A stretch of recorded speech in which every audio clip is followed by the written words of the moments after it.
And away we go.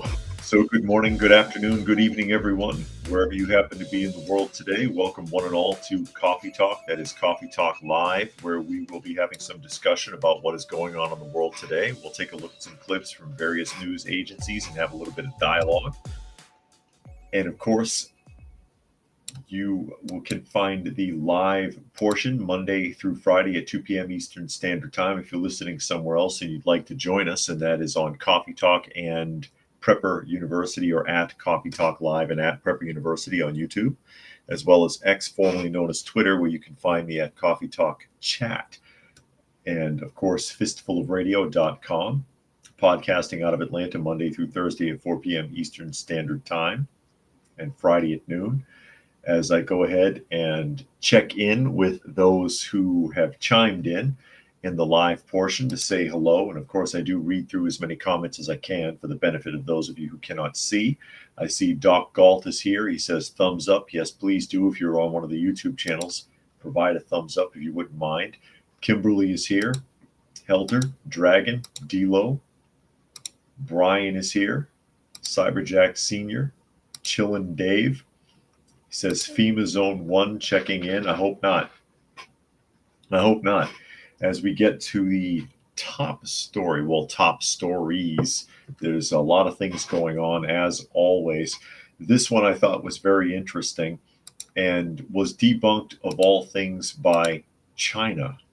China debunked this on behalf of the United States. Believe it or not, I'm sure you've heard this. Houthis strike down a U.S. aircraft carrier. That's a national interest article, and you see this image of an aircraft carrier being just destroyed by rockets. Okay, so there we go. Houthi rebels recently claimed to have struck the USS Dwight D. Eisenhower in the Red Sea using unmanned aerial vehicles, a claim that was denied by U.S. Central Command. Now, here's another image that the Houthi have been circulating. All right, and I'm going to show you this really quickly here. This is already debunked. This is what they're showing. You can look at that, and that looks like it's out of a video game. That does not look like bomb damage on the deck of an aircraft carrier at all. Not realistically. That looks like broken pavement, really. If anything, it looks like broken pavement, not twisted burning metal. But that's the claim. It says the incident is part of a broader disinformation campaign by the Iran-backed group, which has been targeting international shipping in retaliation for U.S. and U.K. military actions against them. Supported by Iran, the Houthis have increased their attacks in strategic waterways, posing significant risk to global trade and regional stability. To my understanding, they're like pirates. They basically don't go after anybody that they think can fight back. This is the other image. That one looks a little bit more realistic, but this did not and is not happening. But they circulate this in Iran and in other parts of the Middle East because, one, they know that most of the people that they're circulating it to want to believe it, and two, they're not going to investigate it at all to verify whether or not it's the truth. Same as how our government deceives us. They know that most people are not going to bother to research anything that they say. They're just not. They'll believe whatever they want and latch on to it. And more often than not, they've been deceived. You see it in churches. You see it in the media. You see it with activists. They equivocate. They give you part of the truth and a lot of bullshit. And people suck it up. But and Turk says PlayStation. Yeah, it's PlayStation pretty much. That's kind of what it looks like. And I see Ghost Wolf Primal and Fluke Man have joined us. And Chillin says they saw that pretty sad when China defends us. I'm going to show that here in a minute. And Cyberjack Sr. says sinkholes in aircraft carriers. And Doc Galt says Iran has been playing PlayStation again. Yeah, and I'll pull that image up again for those of you who didn't see it. It does. It looks like a pothole that someone superimposed onto the deck of the aircraft carrier. Beavis and Butthead would appreciate that that's number 69 in the fleet, though. Just saying. But here I'll pull up the article with China information, of all things, because this was debunked this morning. And this is a news, KN News. Houthis claim to have destroyed the USS Eisenhower in missile strike. Satellite images in U.S. Navy quickly debunked the rumor. Quite frankly, I don't think that all the firepower of Iran could take down an aircraft carrier. I really don't. There's too much built-in defense on an aircraft carrier. They could shoot down almost any incoming. So Yahya Saree, the military spokesman for the Houthis, announced an attack on the aircraft carrier towards the end of May.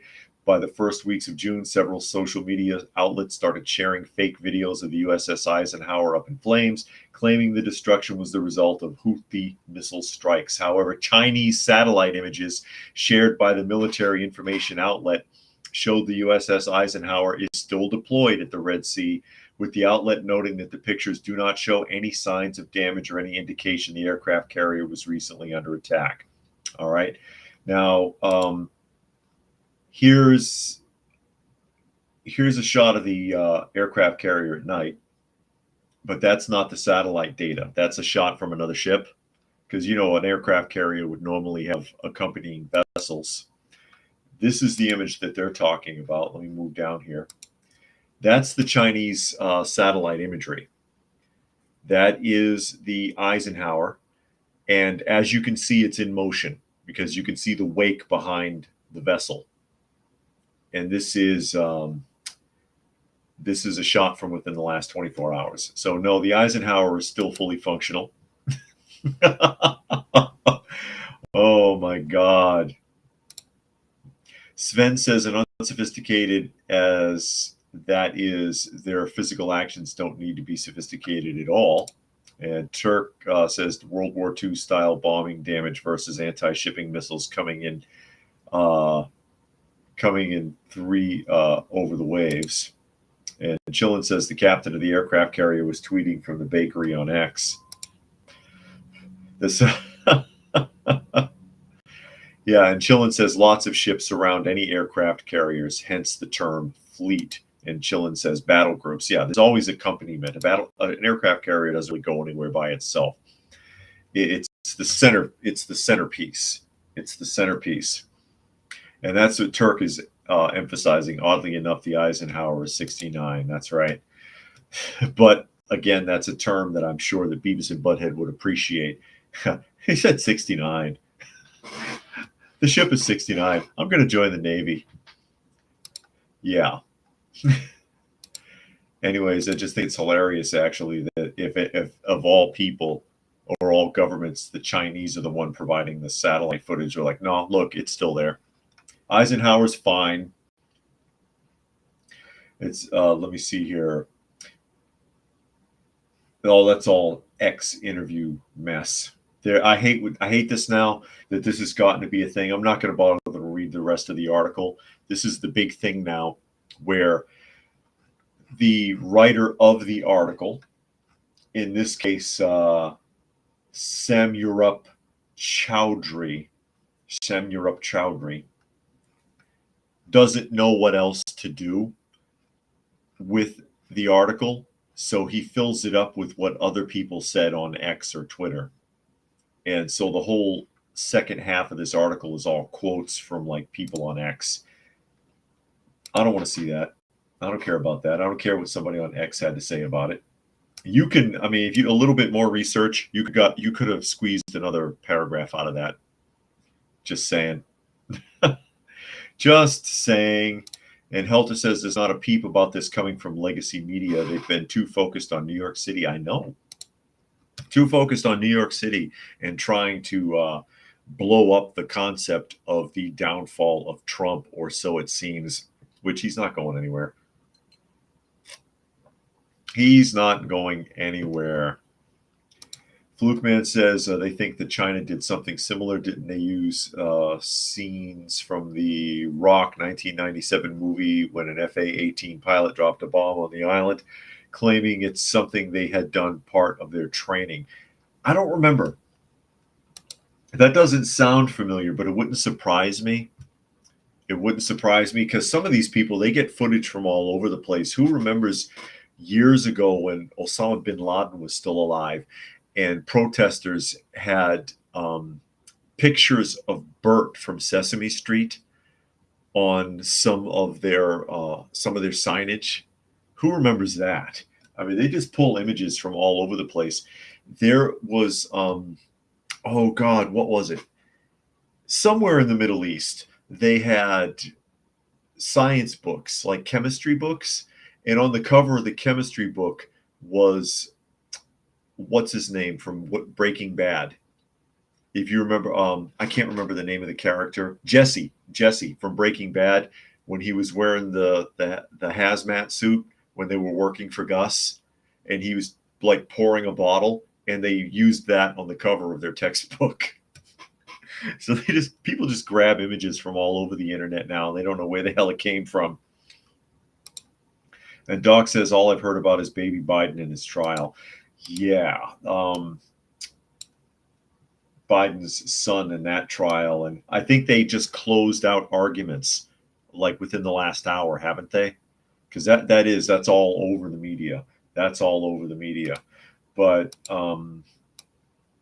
that's what they want you to talk about. Is Biden's son going to jail? Is Trump going to jail? Man, we're up to our eyeballs in shit in this country with all kinds of problems going on, and this is all you can talk about. This is all you can talk about. Prices are up all over the place. People are losing jobs. You've got millions of illegal immigrants pouring into the country. You got riots going on at college campuses and universities and other protests and bullshit all over the country. And everybody's worried about something that's either going on halfway around the world, or they want to raise their flags up because, oh God, Trump finally got indicted. Finally, justice has been served, even though justice was twisted quite a bit to pull that off. Absolutely amazing. Absolutely amazing. People's whole focus is just twisted. It's their whole focus is twisted. Kimberly says Jesse Pinkman. Loved his character. And Doc says, yes, the prosecution has arrested. And Dragon says Iran quoting human rights is hilarious indeed. But, since Biden came up, we may as well go ahead and wrap that up. I had talked about it yesterday. He went to France for the D-Day celebration, 80th anniversary. And I knew he'd embarrass us, and he did, for a number of reasons. First, and I don't have the footage of it. Is it on here? No, I do not have the footage of this, but you might have seen where he kept looking to sit down when they began the commencement, and he bent way over and was reaching behind him with his hand, but there were no chairs. And then they cut away from him like he was going to sit down, and I was like, oh man, they better cut away before he falls on the ground. But that went on, and Jill was there and trying to reach it. I think that was his wife, trying to reach his arm to get him to stand up. Sven says that Hunter has enough felonies to never be free again. He won't spend a day in prison. Meanwhile, America, the only place you have a chance is being destroyed. Well, he can always fly to Ukraine. They'll take care of him. They'll protect him. He's the golden boy. He's been doing dirty deals with them for Biden for decades. Dirty deals done dirt cheap. Well, it's dirt cheap when the American taxpayers are covering it. But on to Joe here. NBC News.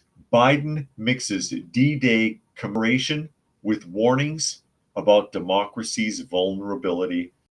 And this is exactly what I said he was going to do when we talked about this the other day. He's going to use it as a platform to talk about his political agenda. So there we go. For the most part, Joe Biden's address marking the 80th anniversary of D-Day sounded like a familiar ode to a historic war victory, but tucked into the speech was a warning to Americans. Biden name-checked the World War II veterans who sat behind him on stage in wheelchairs, blankets draped over their laps in the early afternoon chill. He praised their sacrifice in defeating Nazi tyranny. He highlighted the importance of alliances, but he slipped in pleas to those who will decide in a few months whether he remains in power. Democracy is a fragile thing, and all these years later, the battle for its survival is still in doubt. Let us be the generation, and I'm quoting, let us be the generation that when history is written about our time in 10, 20, 30, 50, 80 years from now, it will be said, when the moment came, we met the moment, Biden said. We took strong, our alliances were made stronger, and we saved democracy in our time as well. Biden never mentioned his Republican rival by name, but his speech offered an implicit critique of Trump's America First approach to devalue the post-war alliances that the U.S. helped build to ensure its security. He spoke proudly about how the NATO military alliance has expanded on his watch. Finland and Sweden joined since he became president, providing a bulwark against Russian aggression. Trump repeatedly threatened to pull out of NATO, and some worried that he would go through with it if elected to another term. Well, NATO no longer served any purpose since the Cold War ended, up until this very moment with the war in Ukraine and how it's been blown up. But yeah, NATO was just wasted tax dollars for the last few decades since the Soviet Union fell. Really, they were only there because of the Soviet Union. Biden used the speech to argue that despite Trump's complaint that European allies don't contribute enough to NATO and rely on the U.S. to fill the gaps, the alliance is essential to beating back present-day dictators. America has invested in our alliances and forged new ones, he said, standing on a lectern above Omaha Beach, where U.S. troops waded ashore 80 years ago in the face of withering fire. America's unique ability to bring countries together is an undeniable source of our strength and our power. Isolationism was not the answer 80 years ago, and it's not the answer today. And he went on to talk about Putin and the Ukraine and talking about what's going to happen to Europe if Russia wins the war and blah, blah, blah. While he stands next to a cemetery with more than 9,000 U.S. soldiers in it. This is in very bad taste. This is in very, very bad taste. Let me catch up a couple of comments here really quickly.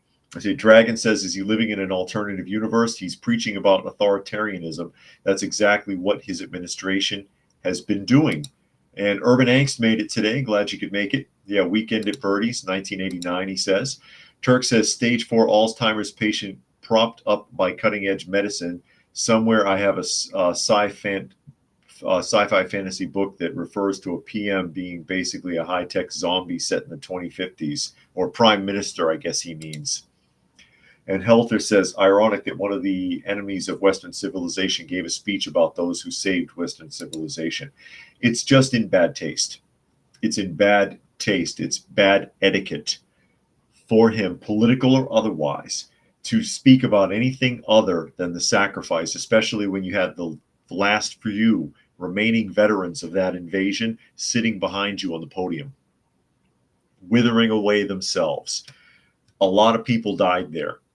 A lot of people died there, Germans and allies. They didn't want to be there. Almost all of them were drafted.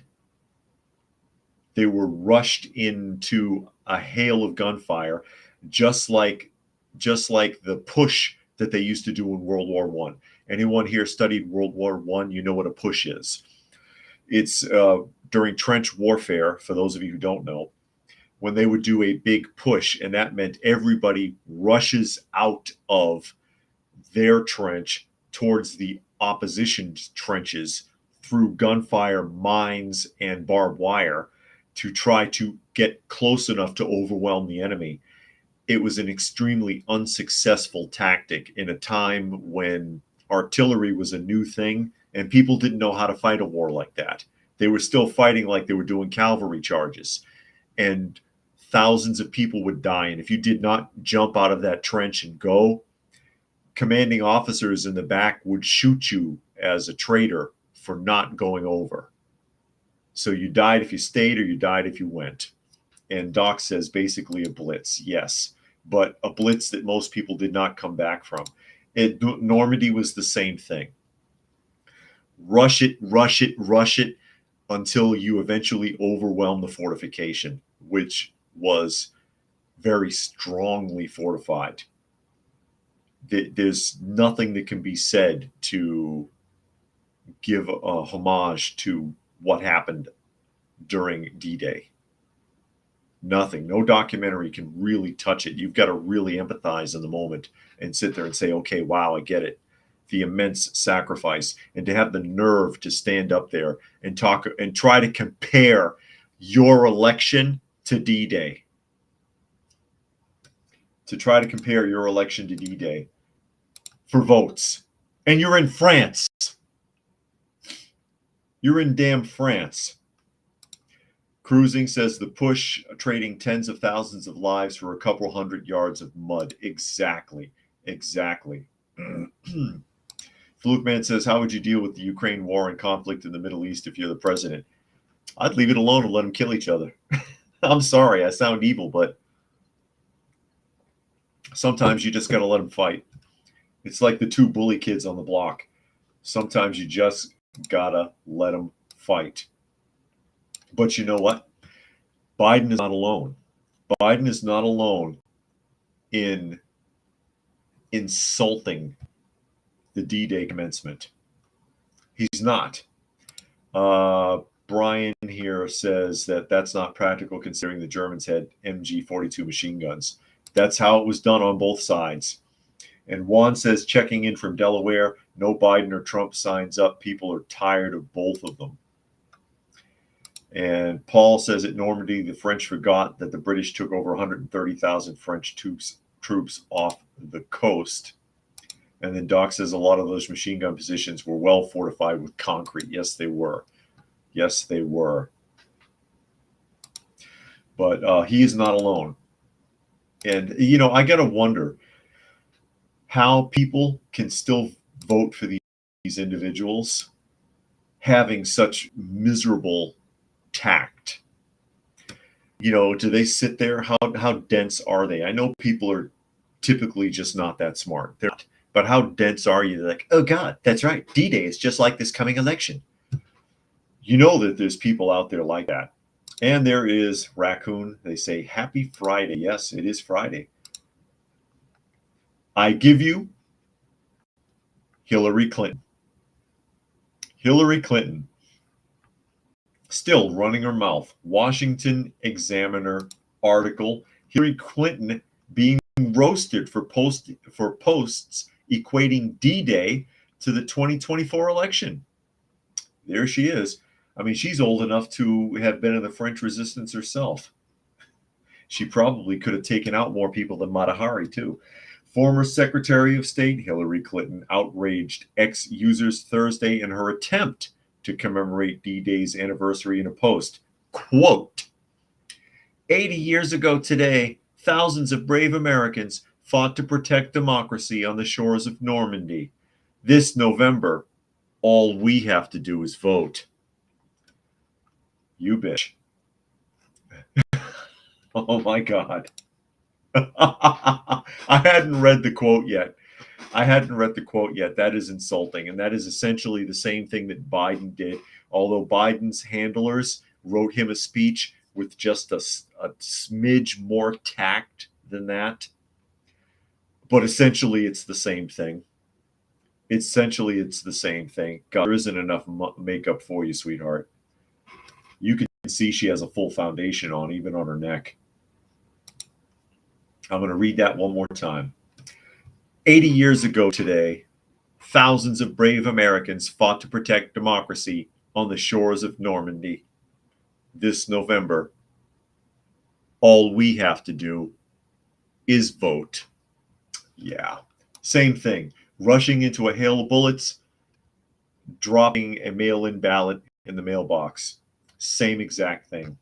Same thing. And Doc says that woman never goes away. No, you notice that about Democrats. You notice that about Democratic leadership. They never go away. Obama hasn't gone away. Michelle hasn't gone away.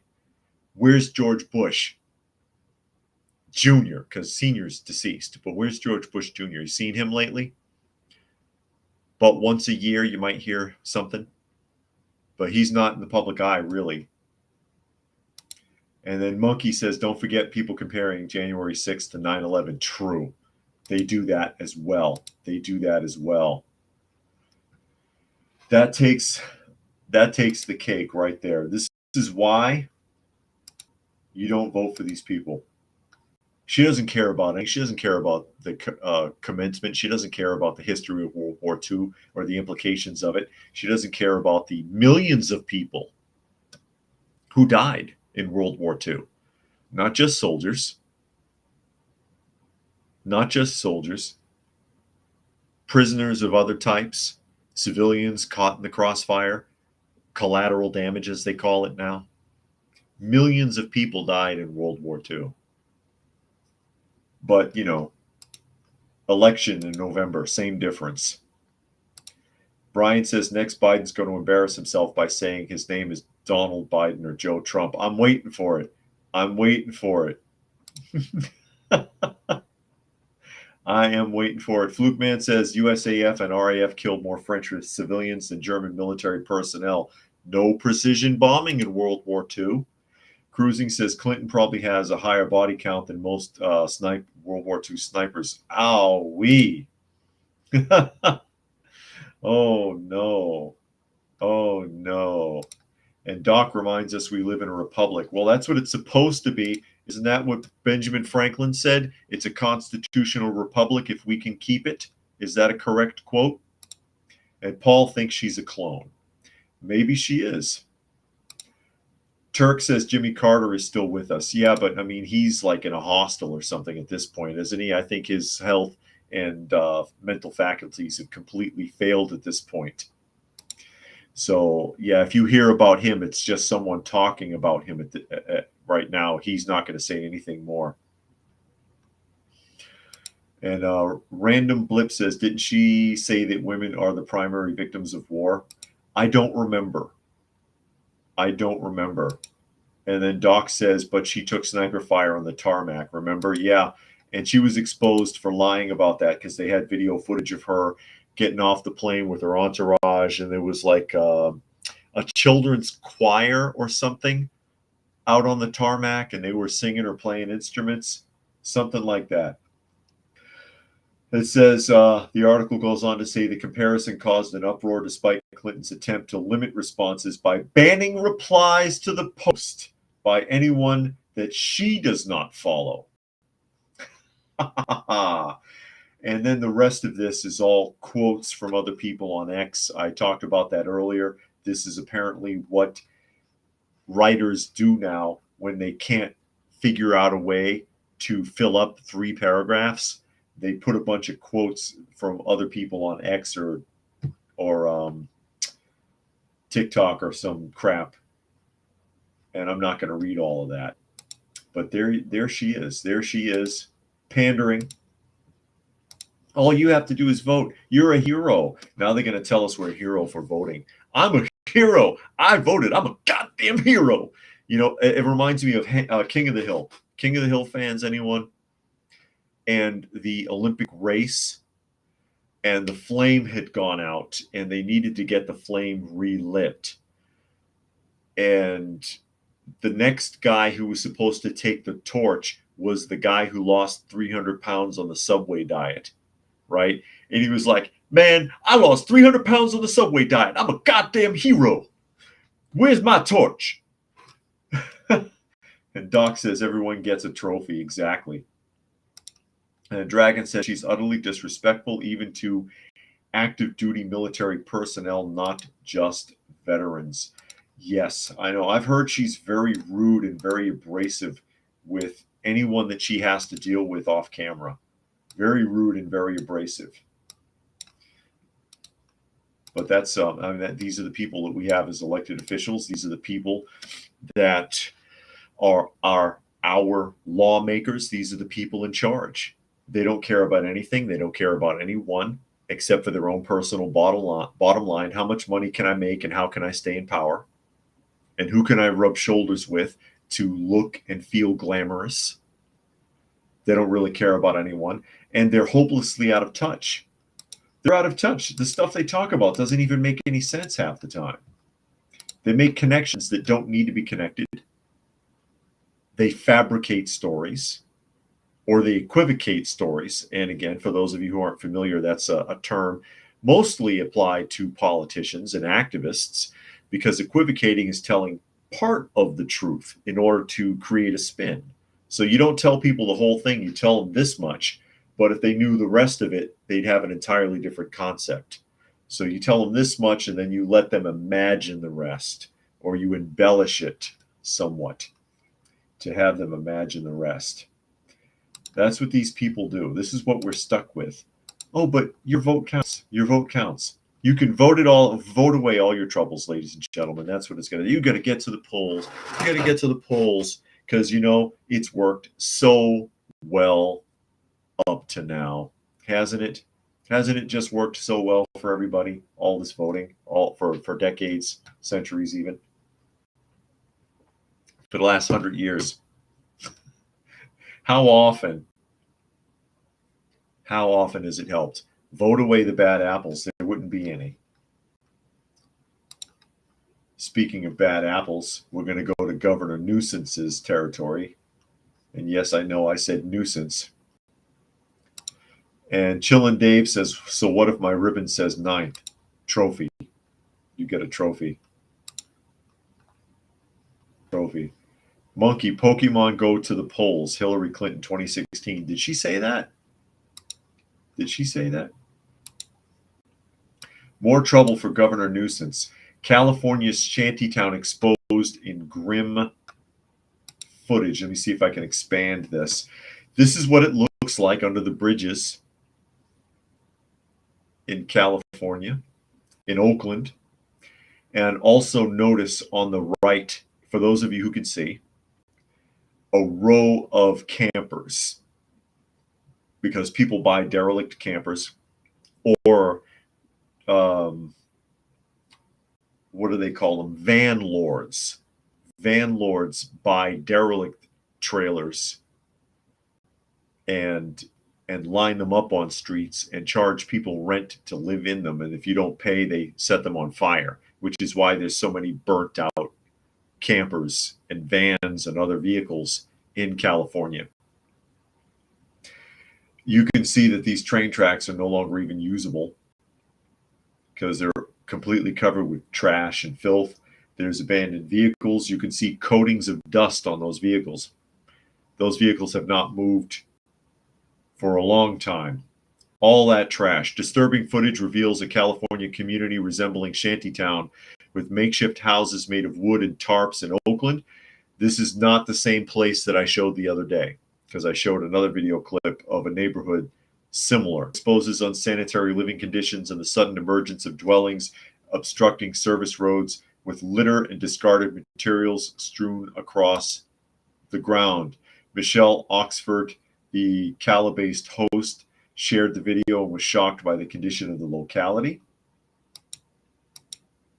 The video was accompanied by his caption, "Parts of Oakland are worse than a third world country. They just allow people to live in absolute squalor wherever they choose. This looks like Hooverville during the Great Depression." That's the same quote that was on the other neighborhood. So I guess he gets around. That's a good shot. Look at this. People are living in there. And it's not even so much that they're allowing, and Doc Galt says, Lord Newsom needs tax dollars. Yes, he does. It's not that California is even so much allowing it, but people that are at this level, you can't fix that. You can force those people out of there and forcibly put them somewhere else. Okay? Let's say you do that. Oh, we're going to be really super liberal and do the ethical thing. And we're going to scoop up all these homeless people, no matter what their problem is. Because remember, there's multiple categories for the homeless. There's people that are down on their luck homeless, which is what the media pretends they all are. Those are the ones that actually need help and would take it. Then you've got people who like being homeless. They want to be out there because they don't want any responsibilities. You've got people who are drug addicts and alcoholics. They're hiding from the law. You've got people that are mentally ill. Okay. There's 5 basic categories. Only one of those categories is going to take any help. The rest of them would have to be forced. And you would have to force them into a community and have them under constant surveillance with monitoring, with some kind of reward punishment system to keep them from living this way, because they're used to it. And hell, they like it. I'm sorry, they do. There's a lot of them that like this. Get mad if you want to. Monkey says, back when I think she was on tour in Ohio to get votes, she tried to fit in with a pun of what was played most at the time, referring back to the Pokemon. And Chillin says, tires look better than the crapper. And Doc says it looks like Skid Row. And Brian wants to know if my kids were into Pokemon. No. I don't know anybody who was ever into Pokemon, honestly. I don't know anybody who was. Helter says, who would have thought giving to the homeless and refusing to charge criminals would promote more crime and homelessness? Oakland only solution is to increase taxes and throw money at the problem. Exactly. That's what they're going to do, is they're going to throw more money at the problem. That's ultimately what is done every time. And it's your money, it's your tax dollars that they're throwing at it. It goes on to say here, due to multiple incidents of tampering with electrical boxes in the Oakland area, city officials have to remove the traffic lights at the intersections and install stop signs. Here's another, that's a great shot of the other side of the bridge there. Again, for those of you who can see, that is horrible. But there are people living in there and they're comfortable like that. And you can't fix that because they don't want better. Most of them, unfortunately. And the way the system is designed, you're not allowed really to vet them. So if you could go down there and go through and hand pick out the ones that are really just people that were down on their luck and need a hand, that, well, you're violating the rights of everyone else by not including them. See the problem?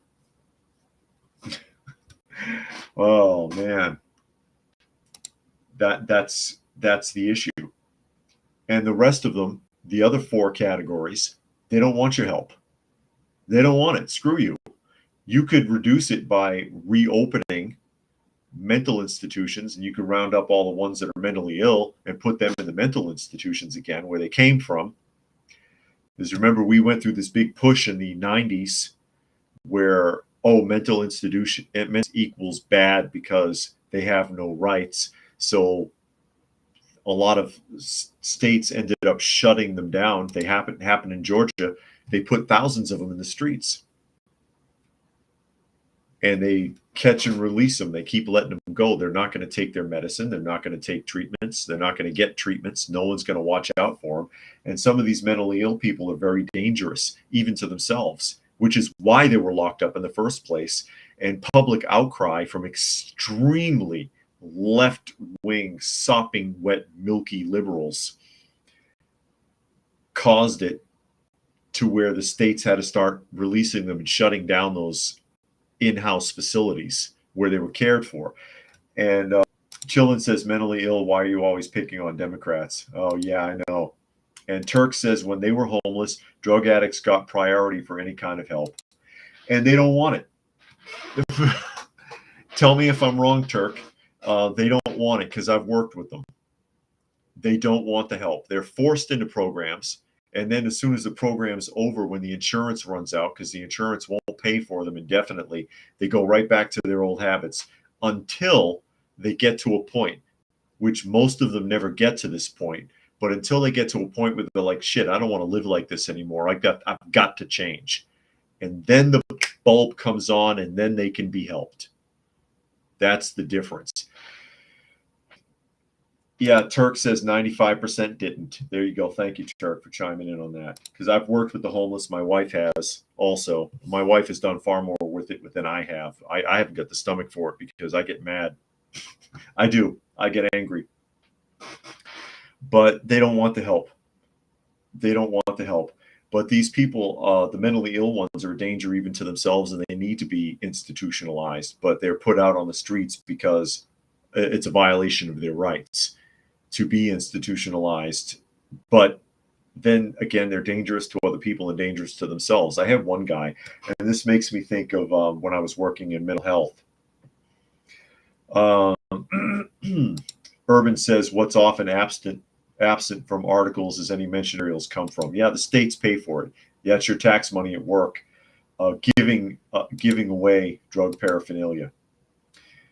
But we had this one client when I worked in the mental health clinic, and he had very, very limited language skills. He could barely speak. Okay, and he had cut his finger somehow, and he kept picking at it. He was opening the wound, and we bandage it, and he'd take the bandage off, and he'd start picking at it again. He's bleeding real after a while, starting to bleed pretty bad.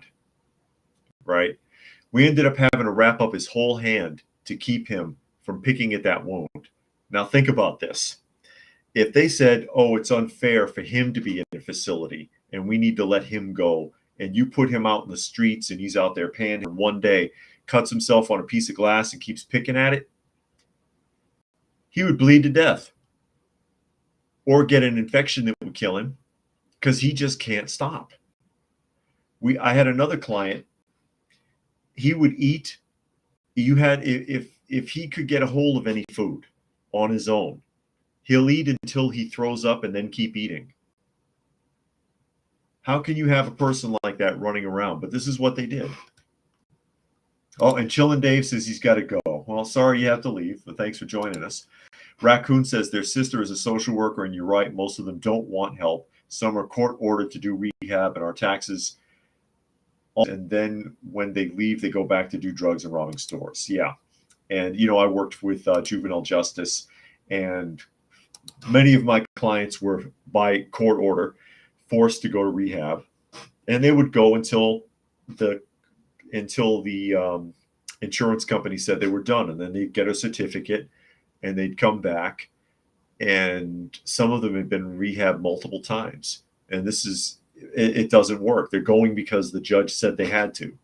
And they do what they got to do, and then they go right back to their same problems. And they're not fooling around. I had a client who, I've talked about this one before, because it comes to mind so easily because of how just sinister it is. Just to drive the point. This is a person who had been to rehab already a couple of times. I forget how many, 2, 3 times, whatever. Teenage girl, 15, I think. I think she was 15 years old. Her father was killed in a tornado in Missouri. Okay, we were in Kansas. He was in Missouri. He was killed in a tornado.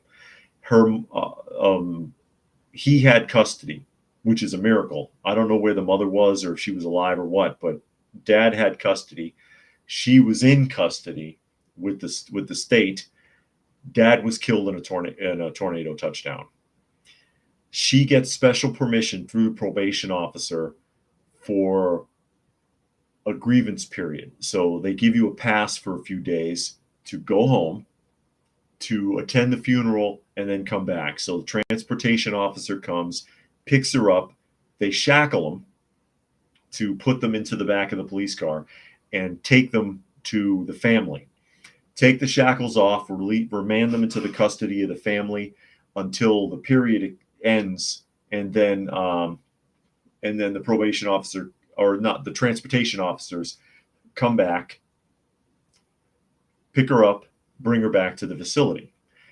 No sooner did they have the shackles off, she dives out the window. They can't find her for 3 weeks. She finally turns up in a raid in some crack house. She used her father's funeral as an excuse to go get high again. And this is after she'd already been to rehab 2 or 3 times. So yeah, there you go. Eric Peter says their wife's from Poland, and they say being homeless in Poland is illegal. So what did they do? Arrest them? How do you make it illegal in Poland? Excuse me. What's the alternative if you're homeless in Poland? How do they manage that? As we shift around here, talking about adventures in juvenile justice. A terrible job. I'll never do that again. It was a really good salary too. The highest paying job I've had working for the Juvenile Justice Authority, actually. But again, I was a director of a facility. I was basically a really nice way of saying I was the warden of a halfway house for juveniles coming out of the big house and trying to get normal again. As we shift around here to an NBC News article, you may have seen this. FBI searches defendant's home after the juror allegedly is offered $120,000 to $1,000 bribe for a not guilty verdict. This is very interesting. And there's the bag of money, folks. Look at that. A sack full of 50s and 100s in big bundles. Oh my. I am in the wrong line of work. Federal agents have searched the Minnesota home of at least one of the 7 defendants facing a high-profile fraud trial days after a juror said someone attempted to bribe her with $120,000 in cash in exchange for an acquittal. The FBI said it conducted court-authorized law enforcement activity Wednesday in Savage, Minnesota, where, according to a superseding indictment, at least 3 of the defendants have purchased homes in the last few years. The 7 defendants are accused, and this is where it gets interesting, of misusing millions of dollars meant to feed children during the pandemic. The federal fraud trial, which began April 22nd, is the first in an alleged $250 million C virus relief scheme prosecutors say is the largest of its kind. So these people were running a charity, got a big government donation during the pandemic that's supposed to be for feeding kids, up to $250 million, and they misappropriated the funds, and now they're in court. On the eve of deliberation Sunday night, a juror said a woman delivered a gift bag full of cash and left it with a relative, according to FBI search warrants affidavits. The jurors' names have not been made public, but the visitor knew the woman's first name and told her relative that there would be, quote, more of that present tomorrow if the juror agreed to vote not guilty. The juror was dismissed after reporting the alleged bribe attempt to the court and police. A second juror was released Tuesday after a family member brought up the alleged bribe in a conversation. It's unclear who offered the juror the bribe. All of the defendants, their attorneys, and the prosecutors had access to that juror's identifying information. In a detention order filed Thursday, U.S. District Judge Nancy Brazel said it is likely that at least one defendant was involved in the bribe attempt. You think? I don't think anyone's going to give away $120,000 as a prank. As the court sees it, it is more than possible that one of the 7 defendants on trial played a role in bribing a juror. The actions reported by the juror strike at the heart of the justice system, the judge added, and the court views the sanctity of our jury system as paramount. Jury is bullshit. I've been on jury duty. It's bullshit. Oh, no. Urban says this makes me think of the jurors in Trump's trial should each be investigated as well. Are any of them suddenly buying expensive items? And Doc says they said a Somalian delivered that money to the home of the juror. Really? Dragon says if one juror was targeted, that makes me think how many others were and took the bribe. Yeah, they should all be dismissed at this point and investigated if that's the case. I got to tell you, though, it takes some coconuts to turn it down. But I wouldn't take it either because you don't know, is that ever going to be found out? And if it is found out, they'll find you anyways. They'll know you took that bribe and they'll come after you. And then they'll bury you. They'll bury you. Not only that, but these people stole $250,000 in tax money that was supposed to feed kids. So if they really did that, then they should be found guilty. Anyways, you know what I mean? But I'll give them credit for having the integrity to not take that money. And I would be curious to see if any of the other jurors did. Helter says if he's an immigrant, he should be deported after serving his sentence. He abused U.S. hospitality. Aren't they all, though? Aren't they all abusing it? There's the cash, ladies and gentlemen.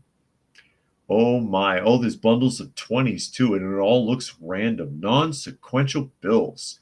Lovely. I need to find that bag just sitting on the side of the road somewhere. It would solve a lot of problems really quickly. It would solve a lot of problems really quickly. Oh no. Yeah, I could see where that would be really tempting. That's more money than a lot of people see in a lifetime. A lot of people see in a lifetime. And if they misappropriated $250 million, they could have done better than 120,000. Although they did say there would be another bag. There'll be another bag. Got to think about that one. No, again, like I said, if they are guilty of misappropriating that money, that's tax money that was supposed to go to feed kids. So that's unethical anyways. Stealing stolen money. I don't know. Because V from Vendetta said that it's not stealing if you steal it from someone who stole it. Remember when the girl was in his bunker in V, for those of you who saw the film, and she was like, "Where did you get real butter?" And he said he stole it. She was like, and he said it's not stealing if you took it from someone who stole it in the first place. And Kimberly said it would feed and fix a lot of kitties. I need all the help I can get with the cats. Speaking of which, let me share this real quick before I forget. I don't know if you saw, oh, you know what? I put this up on the cat channel. I want to hold still. I want to show this really quickly. This is Hobo this morning. And Fluke Man says, how people going to spend all that money, especially if you're on a low income, can't buy a car or put it in the bank? No, what you do is you put it away. Oh, Dusty just joined us. Hi, Dusty, sitting in the chair behind me. You put that money away somewhere and you don't touch it for like at least 2 years. And then anytime you need to pay anything, you just pay in cash. Little by little, you trickle down. You spend the next 20 years spending it. You don't just go, oh, I got to get me a big fancy car. No, that's a bad idea. That's not what you do. Urban says it's not stealing if it's under $950, I think, right? $950. But there's Dusty in the background. Good timing, Dusty. And here is Hobo this morning, because something really interesting happened in the backyard with Hobo and with those kittens and with some neighboring cat causing problems. Turk says 100,000 in a bag in the bushes. I'd have a life. Yeah, no kidding. So here's Hobo. I'm just going to show you this video clip really quickly here. So there's our resident porch cat, Hobo. And he is playing guardian today. Another cat came along and harassed the kittens. He was hissing at them and swatting at them, and Hobo ran him off. And the kittens got nervous, so they left the porch. They're not far, but they went under the bushes over here next to the porch. And Hobo went down there with them, and he's been laying with them all morning. I guess just keeping an eye on them. So kudos to Hobo. He's a great cat. He really is. Watching out for them. And I don't know where Mama is right now because I haven't seen her since she ate breakfast. But really, really proud of Hobo right now for looking out for them and trying to take care of them. So there's our... Yeah, I don't know if you heard all of that, but resident porch cat Hobo there. And Hobo's the one with no teeth. He has no teeth. Another cat from somewhere. I've seen him around, but he's not part of the group that hangs around our property. came moseying along and stirred up some mess. He fought with Spooky, a brown and white cat, and he tried to fight with Junior, who is a sweetheart of a tuxedo cat. And then he goes up on the porch, and I ran him off earlier. And then he's up on the porch messing with the kittens, hissing at them and popping them and pushing them around. And Hobo backed him down, but the kittens were scared and they ran and hid under the bushes. And all the way up until I came on at 2 o'clock, he was still sitting under there with them. He was still sitting out under there with them, keeping an eye on them. He's taken a real shine to them. They're all laying on top of him and sleeping on him and everything. So kudos to Hobo, especially since he doesn't have teeth. That's his primary weapon in a cat fight. Claws are secondary. He needs his teeth, but he took the initiative. And Mama, after she ate this morning, she wandered off. I haven't seen her yet. I don't know where she is. She does that sometimes. So I was just really surprised to see that. He's turned out to be a great cat. I wish I could do more for him. I wish I could do more for him. Doc says Hobo ran into Corn Pop and kicked his butt. Pretty much. Prime Mover says Mom out smoking catnip while Hobo takes on parental duties. Yeah, I guess so. And Kimberly said Hobo the protector. Mama could be in heat again. I know she is still nursing, but can she go into heat? I don't think she can. I don't think so. Not until they're at least close to weaning off. But I don't know what his who that other cat is. You know, someone I've seen around, but not someone who hangs around with our group. But Hobo watched out for him, and he could be a permanent indoor cat if he'd stop marking. He has not been able to get over his marking tendencies, and that's why we don't invite him in on a more permanent basis. And marking, of course, is when they go around and they want to pee on door frames and stuff. He still does that. And, you know, if he could get over that, because he's extremely friendly. And that today really did it. You know, I guess he figures they're part of his group and he's going to keep an eye on them. So I was happy to see him do that. That was a good thing. Hobo deserves a treat. I had to try to take care of him today. I don't know what to do for him. It's like everything for Hobo is a treat because he can't eat solid food. So he always gets soft food. Poor guy. Poor old guy. The vet doesn't know what happened to his teeth. The assumption is some kind of violence because he doesn't have any disease or illness that could have caused his teeth to fall out. And they assume it's some kind of violence. Well, he has one tooth. To be clear, he has one tooth. One. So he's essentially toothless. Poor guy. Poor old Hobo. You deserve better. He's happy back there, though. That's his spot. That's Hobo's happy place. That's his happy spot. And he looks out for it. He rarely leaves the porch. Old Dad very rarely leaves the porch either. But Dad didn't do anything this morning while that was going on. Doc says he has an old diabetic Chihuahua like that. He has 2 teeth. Oh wow, poor thing. I feel bad for them. And then there's Dusty. I wonder if Dusty would like Hobo. If I can get him to break that marking habit, he's earned his place more than once over. He deserves it. But with that, we are getting close to the top of the hour. So I'm going to go ahead and start signing off. You know, we close out with cats. Why not? And it's Stray Cat Sanctuary. 1945.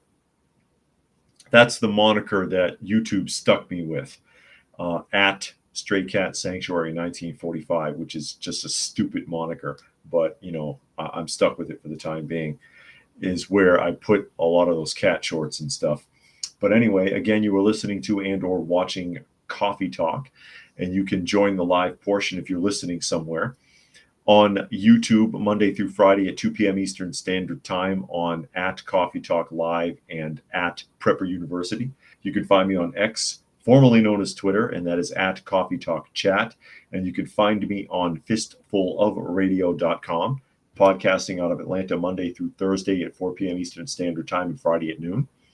So thank you, everyone who was able to join us here today for the live portion. Hope you got something out of the conversation, and we will catch you again